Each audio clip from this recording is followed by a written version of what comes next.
konflik dan pergolakan yang berkait dengan sistem pemerintahan.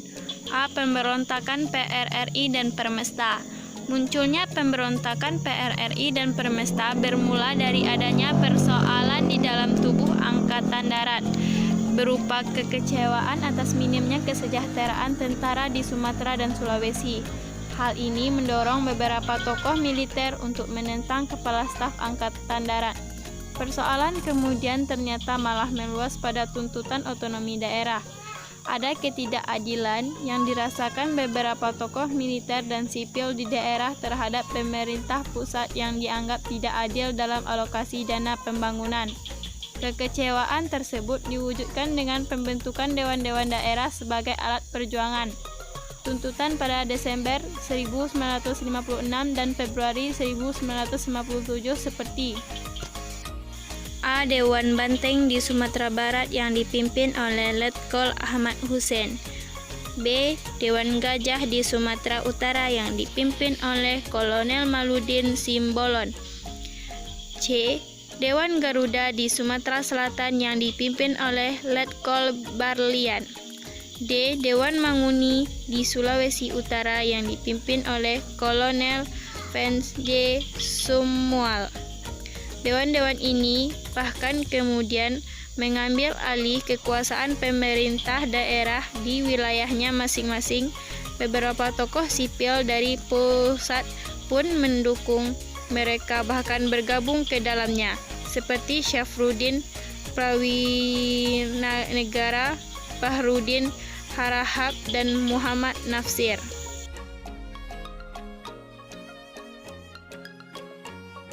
Republik Indonesia PRRI di Padang, Sumatera Barat. Seluruh Dewan Perjuangan di Sumatera dianggap mengikuti pemerintahan ini. Sebagai Perdana Menteri, PRRI ditunjuk Mr. Syarifuddin Prawiranegara. Bagi Syafruddin, pembentukan PRRI hanyalah sebuah upaya untuk menyelamatkan negara Indonesia dan bukan memisahkan diri. Apalagi PKI saat itu mulai memiliki pengaruh besar di pusat. Tokoh-tokoh sipil yang ikut dalam PRRI sebagian memang berasal dari Partai Masyumi yang dikenal anti PKI. Berita proklamasi PRRI ternyata disambut dengan antusias pula oleh para tokoh masyarakat Manado, Sulawesi Utara. Kegagalan musyawarah dengan pemerintah menjadikan mereka mendukung PRRI, mendeklarasikan Permesta sekaligus memutuskan hubungan dengan pemerintahan pusat atau Kabinet Juanda. Kasat Abdul Haris Nasution dan PM Juanda sebenarnya berusaha mengatasi krisis ini dengan jalan musyawarah, namun gagal. Ahmad Hussein lalu mengultimatum pemerintahan pusat, menuntut agar Kabinet Juanda mengundurkan diri dan menyerahkan mandatnya kepada Presiden.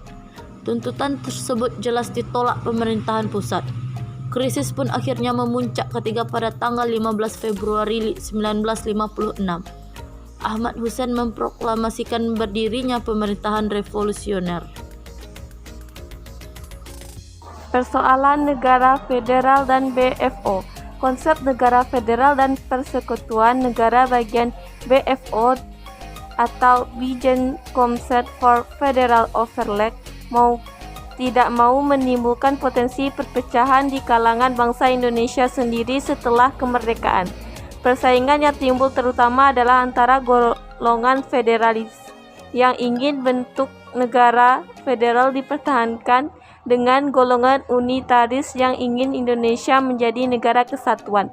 Dalam konferensi Malino di Sulawesi Selatan pada 24 Juli 1946 misalnya, pertemuan untuk membicarakan tatanan federal yang diikuti oleh wakil dari berbagai daerah non-RI itu ternyata mendapat reaksi keras dari para politisi pro-RI yang ikut serta Mr. Tajudin Nur dari Makassar bahkan begitu kuatnya mengkritik hasil konferensi. Perbedaan keinginan agar bendera merah putih dan lagu Indonesia Raya digunakan atau tidak oleh negara Indonesia Timur juga menjadi persoalan yang tidak bisa diputuskan dalam konferensi. Kabinet NIT juga secara tidak langsung ada yang jatuh karena persoalan negara federal ini. Di dalam tubuh BFO juga bukan tidak terjadi pertentangan.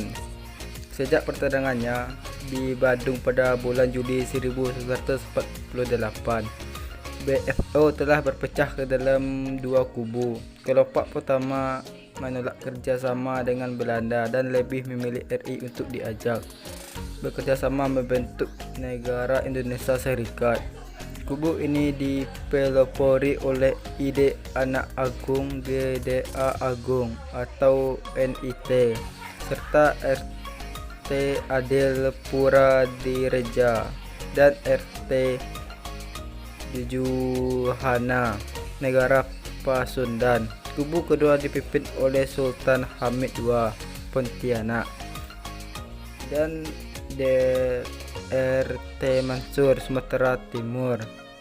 Kelompok ini ingin agar garis kebijakan bekerjasama dengan Belanda tetap dipertahankan BFO. Ketika Belanda melancarkan agresi militer duanya, pertentangan antara dua kubu ini kian sengit. Dalam sidang-sidang BFO selanjutnya kerap terjadi konfrontasi antara Anak Agung dengan Sultan Hamid II. Di kemudian hari, Sultan Hamid II ternyata bekerja sama dengan Apra Westerling mempersiapkan pemberontakan terhadap pemerintahan RIS.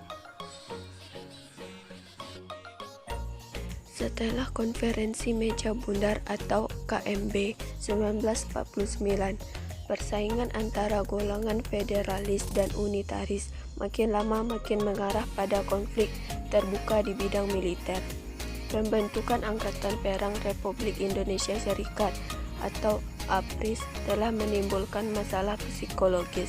Salah satu ketetapan dalam KMB menyebutkan bahwa inti anggota APRIS diambil dari TNI, sedangkan lainnya diambil dari personel mantan anggota KNIL. TNI sebagai inti APRIS berkeberatan bekerja sama dengan bekas musuhnya, yaitu KNIL.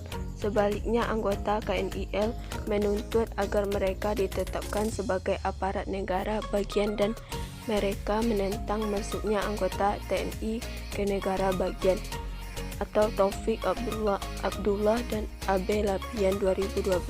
Kasus Apra Westerling dan mantan pasukan KNIL Andi Aziz sebagaimana telah dibahas sebelumnya adalah cermin dari pertentangan ini.